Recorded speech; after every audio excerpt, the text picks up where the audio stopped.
Allahu Akbar, Allah.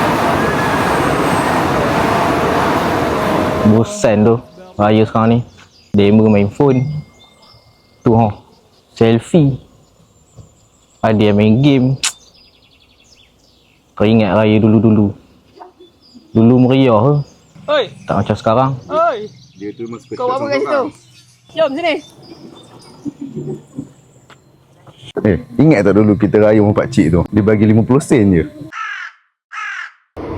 Dulu malam raya aku mana duduk rumah sangat.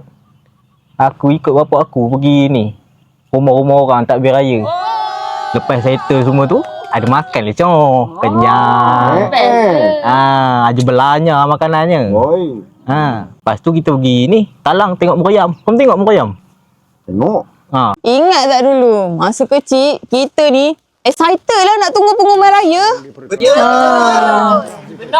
Oleh duli-duli yang maha mulia, raja-raja, maka adalah dengan ini saya mengisytiharkan. Raya, bila kita kecil dulu, ianya tentang apa yang kita ada, tapi tentang siapa yang ada bersama kita. Rumah yang sederhana jadi meriah dengan gelak tawa. Duit raya 50 sen pun cukup buat kita rasa paling kaya. Malam raya tak pernah sunyi, dengan bunyi takbir, bau rendang dari dapur, dan hati yang terlalu gembira sampai tak mampu tidur.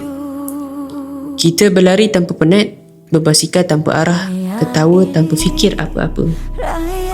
Tapi masa tak pernah tunggu sesiapa. Satu demi satu, yang dulu sentiasa ada, perlahan-lahan pergi. Dan akhirnya yang tinggal hanyalah kenangan. Raya hari ini mungkin tak lagi sama, tapi memori itu akan sentiasa hidup dalam kita. Kerana raya bukan sekadar hari untuk diraikan, tapi tentang menghargai siapa yang masih ada di sisi kita.